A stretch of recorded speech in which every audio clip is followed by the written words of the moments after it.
మన్యం నివురుగప్పిన నిప్పులా మారింది. మావోయిస్టుల రిక్రూట్మెంట్లు, ఖాకీల కవాతుల మధ్య అడవిలో అల్లకల్లోలం తెరతీస్తోంది. మరోవైపు ఛత్తీస్గఢ్ నుంచి తరలి వస్తున్న ఎర్రదండు ఖాకీల గుండెల్లో దడపుట్టిస్తోంది. దీంతో ఏజెన్సీలో అప్రకటిత రెడ్ అలర్ట్ నడుస్తోంది. అడవిని అడుగడుగునా జల్లెడ పడుతూ మావోయిస్టులకు చెక్ పెట్టేందుకు కసరత్తు చేస్తున్నారు పోలీసులు. మన్యంలో మళ్లీ అలజడి రేగుతోంది. రామగూడ ఎన్కౌంటర్లో కీలక నేతలతో పాటు కేడాన్ని కోల్పోయిన మావోయిస్టులు విశాఖ ఏజెన్సీలో స్తబ్దుగా ఉండడం వెనక పక్కా వ్యూహం ఉందంటున్నారు పోలీసులు. ఒడిశాలో మందుపాత్ర పేల్చి 8 మంది పోలీసులు హతమార్చిన ఎర్రదండు నెక్స్ట్ టార్గెట్ విశాఖ ఏజెన్సీ అంటున్నారు.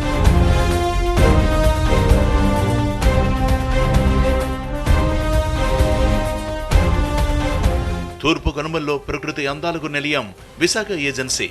ప్రశాంతమైన వాతావరణంలో పచ్చని కార్పొరేట్ పరిచినట్టుండే అందాలు మన్యం సొంతం. ఎత్తైన కొండలు, లోతైన లోయలు, కాలంతో సంబంధం లేకుండా జీవనదుల్లా పారే గెడ్డలు, ఆకాశం నుంచి జారిపడుతున్నట్టుండే జలపాతాలు విశాఖ ఏజెన్సీలో ఏ మూలకు వెళ్లినా కనుమింది చేస్తాయి.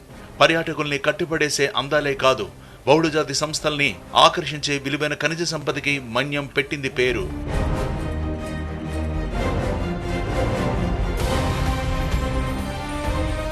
బాక్సైట్ తవ్వకాలపై ప్రభుత్వ వ్యూహాలతో ఏజెన్సీలో గతంలోనే ఉద్యమ పదం ఊపందుకుంది.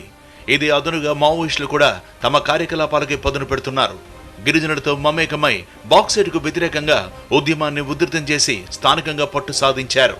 ఏజెన్సీలోని కోరుకొండ, గాలికొండ, పెద్దబైలు, జీకే వీధి, కొయ్యూరు, ముంచింగ్పుట్టతో పాటు ఒడిశాలోని కలిమెల, పొడియా, నారాయణపట్నం ప్రాంతాల్లో ఎర్రదండుకి పూర్తి పట్టుంది.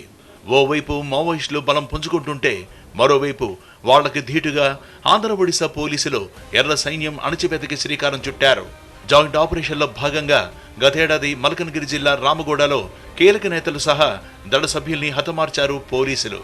ఏఓబి చరిత్రలోనే ఇది అతిపెద్ద ఎన్కౌంటర్. టోటల్ ఇయర్ చూస్తే మనకి 4 ఎక్స్చేంజ్ ఫైర్ జరిగిందా. అందులో మోస్ట్ ఇంపార్టెంట్ ఇస్ ఫస్ట్ గాలికొండలో ఒక ఎక్స్చేంజ్ ఫైర్ జరిగింది, మన పాల సముద్రం ఎన్కౌంటర్. అందులో ఆజాద్ అండ్ చనిపోయారు, ఆజాద్, ఆనంద్ అండ్ కమలా. ఈ ఎక్స్చేంజ్ ఫైర్ వల్ల గాలికొండ ఏరియా కొంచెం వాళ్ళకి గ్రిప్ తగ్గింది. ఆఫ్టర్ దిస్ ఎక్స్చేంజ్ ఫైర్ మనకి పెద్దపాడు ఎక్స్చేంజ్ ఫైర్ జరిగింది. అందులో 2 మావోయిస్ట్ ఎవరికి గాయాలైన వాళ్ళు మనం తీసుకువచ్చాను. ఫస్ట్ ఆఫ్ ఆయన ఇన్ ఇండియా మనం మావోయిస్ట్ తీసుకువచ్చి చాలా 1 month ట్రీట్మెంట్ ఇచ్చాను వాళ్ళకి మావోయిస్ట్కి.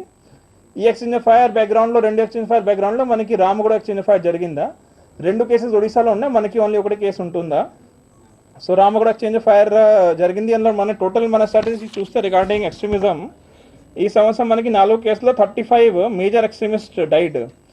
3 ACM, 2 DM, 2 ఐడెంటిఫైడ్.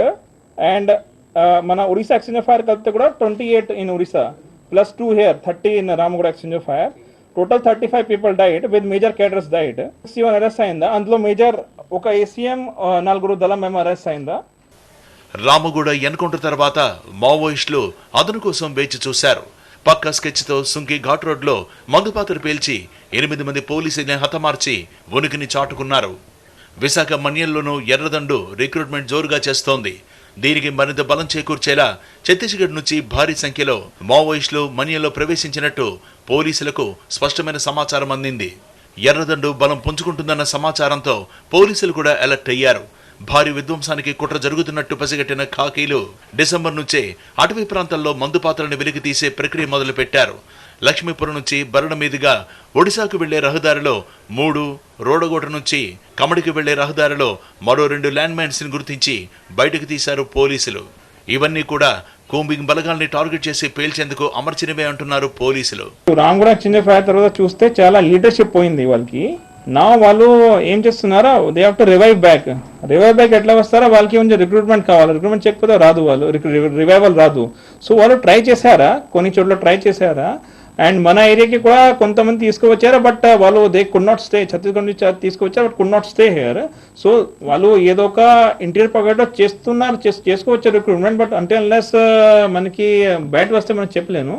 బట్ వాళ్ళు ఏదో ఒక స్ట్రాటజీ ప్లాన్ చేస్తున్నారు యాజ్ ఆఫ్ నౌ. అండ్ దీనికోసం మనము కూడా చర్యలు తీసుకుంటున్నాను ఫ్రమ్ అవర్ సైడ్. అండ్ ఎప్పుడైనా సరే అవకాశం ఉంటే మళ్ళీ will be having our operations and all. పోలీసులు ఎన్ని ల్యాండ్ మైన్స్ ని గుర్తించి బయటకు తీసినా కాకిలే లక్ష్యంగా మన్యంలో అడుగడుగునా మందుపాత్రలు పాతిపెట్టారు మావోయిస్టులు. దీనికి సాక్ష్యమే సుంకి ఘాట్ రోడ్లో పేలిన ల్యాండ్ మైన్.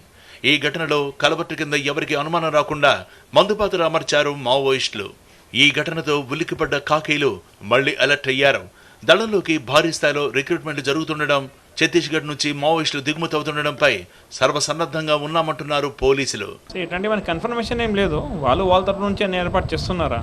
ఇప్పుడు ఇటువైపు మన ఏఓబీ కట్ ఆఫ్ ఏరియా నుంచి మళ్ళీ వచ్చి ఇప్పుడు కోరాపుట్లో ఆఫెన్స్ చేయడం జరిగింది. ఎందుకంటే అంత ఫోకస్ ఏఓబీలో ఉంటుంది కాబట్టి వాళ్ళు ఇప్పుడు వేరే ఏరియా వచ్చి ఆఫెన్స్ చేస్తారు. ఎందుకంటే కోరాపుడు పోయి మనం ఎక్కువ దృష్టి పెట్టడం లేదు. సో అవకాశం అంతా ఉంటుంది. మనకి కన్ఫర్మేషన్ లేదు. అన్ని రిక్రూట్మెంట్ ఏదైనా చేస్తున్నారు, మనకి కన్ఫర్మేషన్ ఏం లేదు.